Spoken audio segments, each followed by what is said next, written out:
Profil singkat Kiai Haji Muhammad Zaini Abdul Ghani atau yang kita kenal dengan Guru Sekumpul atau Guru Ijai. Kiai Haji Zaini Abdul Ghani lahir pada tanggal 11 Februari 1942 Masehi atau bertepatan dengan tanggal 27 Muharram 1361 Hijriah di Kampung Tunggul Irang Seberang, Martapura. Beliau adalah salah satu keturunan Syekh Arsyad Al-Banjari. Di masa kecilnya, beliau memiliki keistimewaan, yakni tidak pernah mengalami mimpi basah atau ihtilam.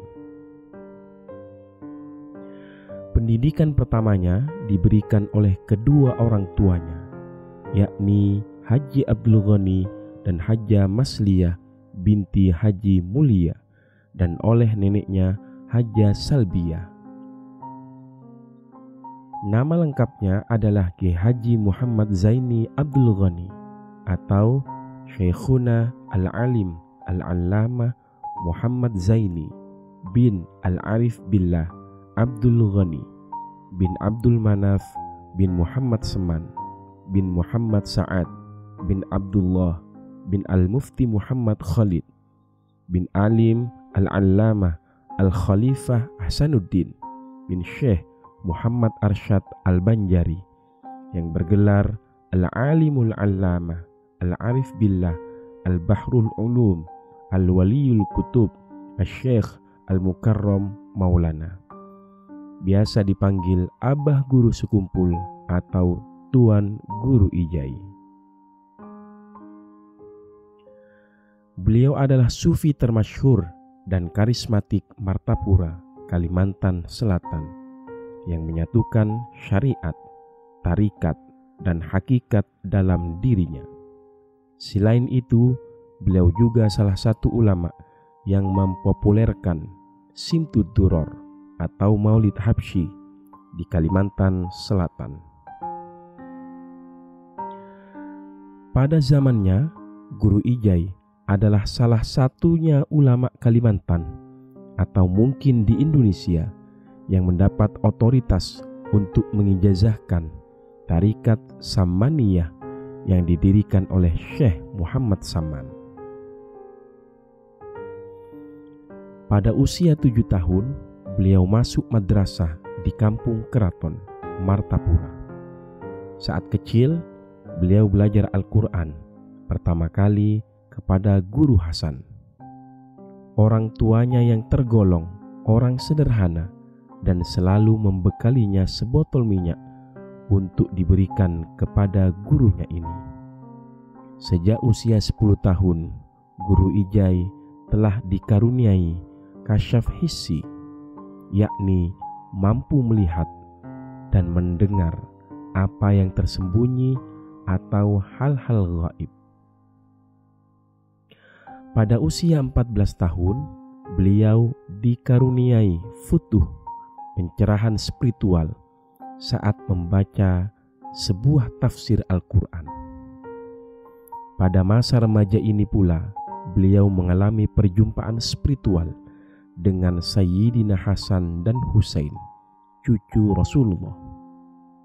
Kedua cucu Rasulullah ini masing-masing membawa pakaian dan mengenakannya langsung kepada beliau lengkap dengan sorbannya.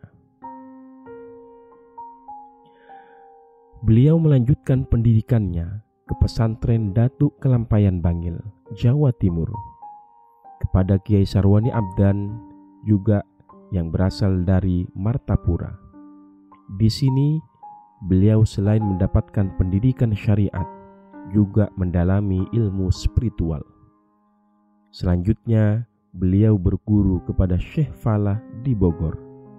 Selain kepada kedua ulama ini, beliau juga mendalami syariat dan tarikat kepada Syekh Muhammad Yasin Al-Fadani di Mekah, Syekh Hasan Al-Mashishat, Syekh Ismail Yamani, Syekh Abdul Qadir Al-Bar, Syekh Sayyid Muhammad Amin Qutbi, Al-Allamah Ali Junaidi Berau bin Jamaluddin bin Muhammad Arsyad.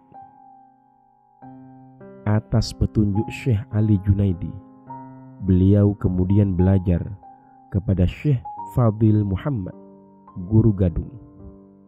Kepada guru Gadung ini, Guru Ijai belajar tentang ajaran Nur Muhammad. Beliau juga mendapatkan ijazah Maulid Simtud-Duror dari sahabat karibnya Habib Anis bin Alwi bin Ali Al-Habsyi dari Solo, Jawa Tengah. Beliau sempat menjadi pengajar di pesantren Darussalam Martapura selama 5 tahun. Kemudian membuka pengajian di rumahnya sendiri pada tahun 1970-an, didampingi oleh seorang kiai terkenal, yakni Guru Salman Bujang atau Guru Salman Mulia. Pengajiannya dimulai hari Kamis petang hingga malam Jumat. Pada tahun 1988 Masehi, beliau pindah ke kampung Sekumpul dengan membuka kompleks perumahan Ar-Raudhah atau Dalam Regol. Sejak saat itu, kewibawaan dan karismanya memancar luas. Murid-muridnya dan tamu-tamunya berdatangan dari berbagai daerah, bahkan dari negeri jiran seperti Malaysia, Singapura, dan Brunei.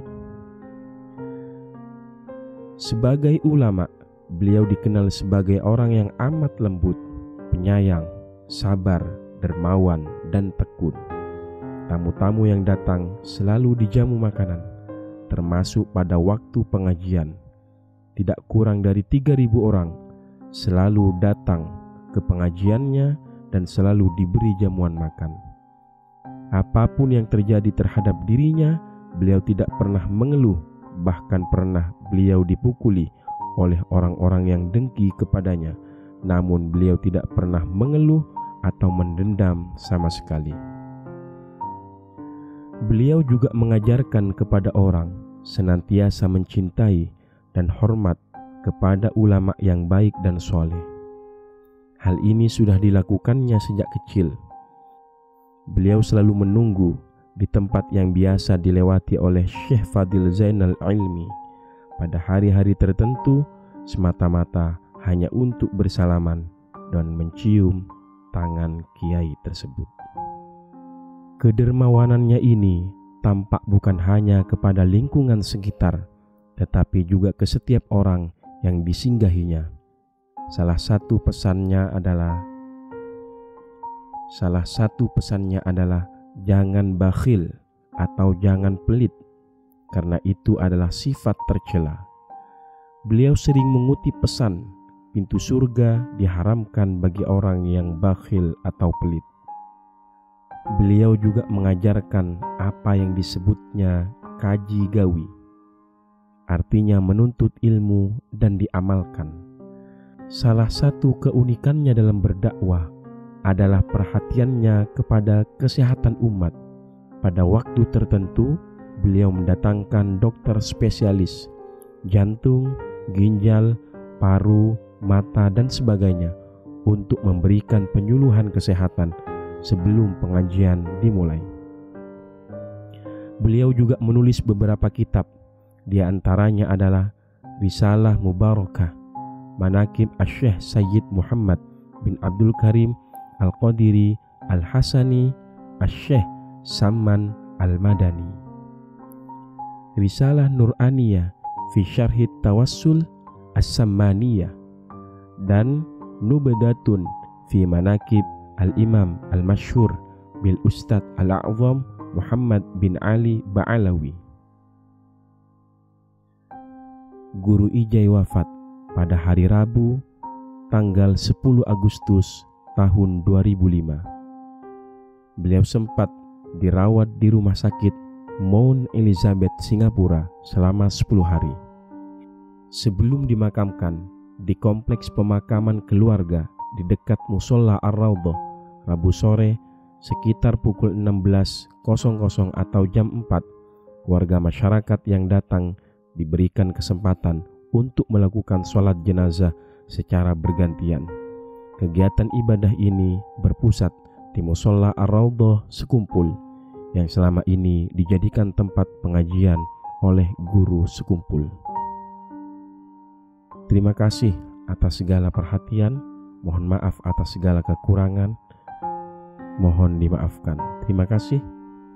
Semoga kita semuanya bisa meneladani seluruh apa-apa yang beliau kerjakan dalam kehidupan sehari-hari, dan semoga kita mendapatkan barokah dari beliau. Amin ya rabbal alamin.